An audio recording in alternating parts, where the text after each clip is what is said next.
اعوذ باللہ من الشیطان الرجیم، بسم اللہ الرحمن الرحیم۔ السلام علیکم ورحمۃ اللہ وبرکاتہ۔ کیسے ہیں آپ سب؟ امید ہے آپ سب خیر و عافیت سے ہوں گے۔ جہاں جہاں بھی میری آواز سنی جا رہی ہے، اللہ تعالیٰ آپ سب کو اپنے حفظ و امان میں رکھے۔ ہم آپ کو اپنے چینل پر خوش آمدید کہتے ہیں۔ ہمارے چینل کا نام ہے اردو سٹوریز، اس میں ہم آپ کو مختلف قسم کی کہانیاں اور سبق آموز واقعات سنائیں گے، اور آج کی ہماری کہانی ہے تاخیر کا نقصان۔ ایک مینڈک کی کہانی ہے یہ۔ ایک چھوٹے سے قصبے میں ایک مینڈک رہا کرتا تھا جس کا نام بہادر مشہور تھا۔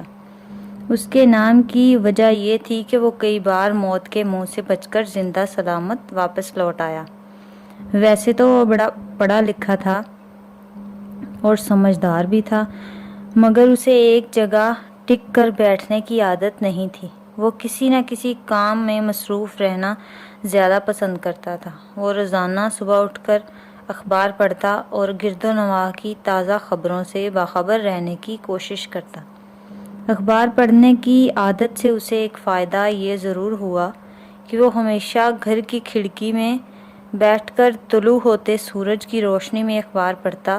کھڑکی کی دوسری طرف خوشنما پتوں والے درختوں کا باغ تھا، جہاں سے تازہ ہوا اور بھینی بھینی سی مہک آتی تھی، اس لیے اسے سیر کرنے کی ضرورت ہی نہیں پڑتی تھی۔ اخبار کے مطالعے کے ساتھ ساتھ وہ تازہ ہوا کا لطف بھی اٹھا لیا کرتا تھا۔ ایک دن وہ حسب معمول اخبار کے مطالعے میں مگن تھا کہ گھر کے باہر سے کسی نے اسے آواز دی۔ وہ کھڑکی سے اترا اور اخبار لپیٹ کر ایک طرف رکھ دیا۔ گھر کا دروازہ کھول کر وہ باہر چلا آیا۔ اس نے دیکھا کہ باہر اس کے دو دوست کھڑے تھے، ایک کا نام کالا کرلا اور دوسرا تھا پیلا کچھوا۔ وہ اکثر اس سے ملاقات کے لیے گھر چلے آتے تھے۔ بہادر نے ان سے سلام دعا لی اور خیریت دریافت کی۔ کالا کرلا ہنس کر بولا کہ وہ تو کئی دن سے یہ سوچ رہا تھا کہ بہادر کے گھر جایا جائے، مگر کوئی نہ کوئی معاملہ بیچ میں کود پڑتا اور اس کا ارادہ ہی بدل جاتا۔ آج جب میاں کچھوا مل گیا تو اس نے سوچا کہ آج تو بہادر کے گھر ضرور چلنا چاہیے۔ مینڈک نے اسے خوش آمدید کہا اور انہیں ساتھ لے کر اندر کمرے میں چلا آیا۔ پیلا کچھوا تھوڑی دیر بعد بولا، بہادر، آج ہم تم سے کسی نہ کسی مہم کا واقعہ ضرور سنیں گے، تمہارا ارادہ سنانے کا ہو یا نہ ہو۔ بہادر نے اس کی بات سنی اور ہنس پڑا۔ اس نے کہا، آج میں تمہیں مچھلی کے شکار کی کہانی سناتا ہوں۔ کالا کرلا چونک کر بولا، بہادر، تم کب سے مچھلیوں کا شکاری بن گئے؟ بہادر مینڈک نے اس پر کوئی تبصرہ نہیں کیا بلکہ اپنی آپ بیتی سنانے لگا۔ ایک دن میں کنول کے پتوں کا عرق نکالنے کے لیے دریا پر چلا گیا۔ دریا کے کنارے پر کافی سارے کنول کے پودے موجود تھے۔ ان میں سے ایک بڑے پتے کو توڑ کر اس کی کشتی بنائی اور چپو ہلاتا ہوا میں دریا کے اندر اتر گیا۔ کنارے کے قریب پتوں میں اتنا عرق نہیں ہوتا جتنا بیچ والے پودوں میں ہوتا ہے۔ میں اسی لالچ میں کافی آگے پہنچ گیا۔ میں نے ایک پودے کی شاخ کو ٹٹول کر دیکھا تو وہ خاصی موٹی لگی۔ میں نے اسے چھری سے چیرا لگایا اور بوتل نکال کر اس میں سے عرق بھرنے لگا۔ کچھ دیر تک میں اس مشغلے میں مصروف رہا۔ اچانک میری نظر پانی کے اندر پڑی تو وہاں ایک مچھلی دکھائی دی جو کم از کم ایک وقت کی خوراک فراہم کر سکتی تھی۔